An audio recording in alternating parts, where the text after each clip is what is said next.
ليه؟ لأنه كذلك نريد بالإضافة إلى مثلا مقابلة المجتمع المدني وعملية تقصي الحقائق هناك، نريد كذلك نتقابل مع المسؤولين في الحكومة. طيب، وهذه نقطة مهمة حتى طرحها أحد المتصلين قبل انضمامك لنا سيد سعيد، فكرة أن الحكومة لا تسمح للمنظمات الدولية بالعمل على الأرض ثم بعد ذلك تشكو من أنها ليست محايدة.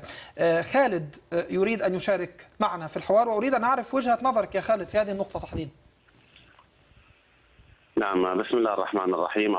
بالنسبة إلى المحاكمات التي صدرت باليوم أو بالأمس، هم الذين اعتقلوا وتمت محاكمتهم ليسوا سجناء رأي، وإنما تم إثبات ضلوعهم في عمليات إرهابية من شأنها أن تزعزع الأمن والاستقرار في مملكة البحرين. ولعل أحد أدوات العنف والإرهاب في البحرين التي تستخدمها المعارضة كجناح عسكري لموضوع التأزيم الأمني على أرض الشارع هي ما تسمى بائتلاف 14 فبراير، التي تتبنى جميع العمليات الإرهابية التي تمارس في البحرين بشكل يومي وبشكل مستمر، وهي دائما ما تدعم هذه الحركات الإرهابية سواء إعلاميا أو سياسيا أو حقوقيا، سواء من جانب وسائل التواصل الاجتماعي أو عن طريق شبكات الإنترنت. طيب، لماذا لا تسمح الحكومة بجهات مثل أمنستي أو هيومن رايتس ووتش أو غيرها من المنظمات الحقوقية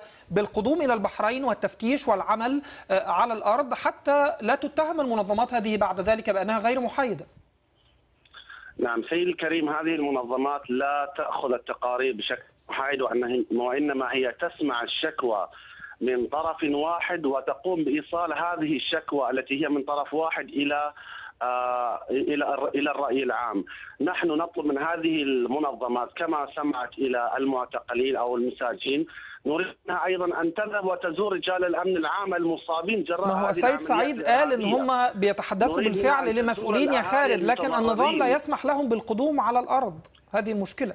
النظام يسمح لهم ولكنهم يأخذون التقارير سيدي الكريم من جهة واحدة. نحن لماذا منظمة الهيومن رايتس ووتش لم تزر رجال الأمن المصابين؟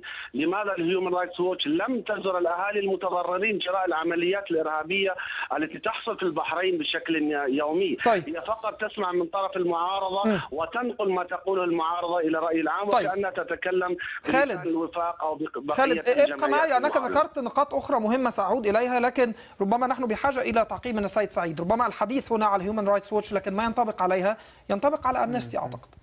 هو في الحقيقة منظمة العفو الدولية تندد بكل أعمال مثلا الإرهابية اللي روح ضحيتها مدنيين، أو يعني هذا مبدأ من مبادئ المنظمة. يعني احنا المشكل الآن اللي نعاني منه هو أنه يعني أولا يعني الزيارات لحد الآن يعني غير مسموح بها من قبل الحكومة البحرينية. وضعوا بعض للجميع للكل، يعني وضعوا قيود هكذا يعني في الفترة الأخيرة، مثلا أنه أي منظمة دولية إذا تريد تذهب إلى البحرين أن لازم أولا في إجراءات معينة، كذلك لازم يعني المدة اللي تقضيها هناك ما تفوت 5 أيام يعني. احنا الان منتظرين، مقدمين طلب ومنتظرين، واحنا يعني عدنا يعني بواعث قلق للمنظمه، فيه انتهاكات خطيره بتحصل، نريد نناقشها كذلك مع المسؤولين يعني، لكن لحد الان ما فيه تجاوب يعني. طيب خالد، انت اشرت منذ قليل لفكره الاتهامات التي توجه وليست اتهامات جوزفيه او سجن على اساس راي، هو بالمقام الاول مشاركه في اعمال ارهابيه، وهو ما تختلف معك بالمناسبه امنستي وايضا هيومن رايتس ووتش. هم يقولون ان مثلا خليل مرزوق سجن بسبب رايه وليس بسبب عمل ارهابي. الا تعتقد ان كثيرا الاتهامات التي توجه الى هؤلاء تبدو اتهامات ربما واهيه وليست عليها ادله قويه؟ يعني تخابر مع دوله اجنبيه مثلا، تحريض على اثاره الفتن في النظام، هي اتهامات سمعنا إليها كثيرا في دول مختلفة وليس فقط في البحرين، وتعتبر كما يقال كلاشيهات وليست تهمة ثابتة. أولا سيدي الكريم، حرية التعبير عن الرأي هو حق مكفول سواء في القانون المحلي أو في القانون الدولي، وليس من حق أي نظام في العالم أن يصادر هذا الحق الذي يجب أن يمارسه الفرد بشكل طبيعي. أما بالنسبة إلى خليل المرزوق فهو أولا وقع في خطأين كبيرين. الأول ألا وهو رفع راية ائتلاف 14 فبراير، هذه المنظومة الإرهابية التي تعيث البحرين فسادا. ورقم اثنين هو ازدرى القانون جهارا أمام الملأ، إذ قال بأن القانون البحريني تحت قدمي. وأنا هنا أطرح سؤالا: هل يسمح بهكذا حرية تعبير في بريطانيا؟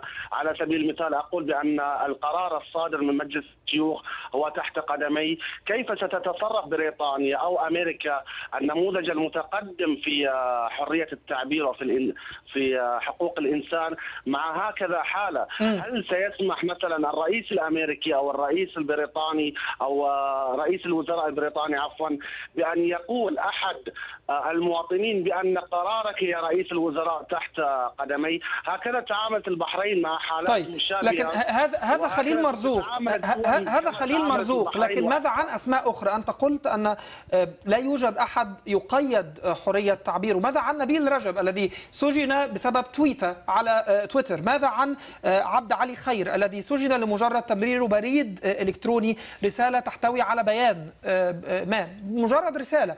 ماذا عن هؤلاء إذا كان مرزوق مخطئ؟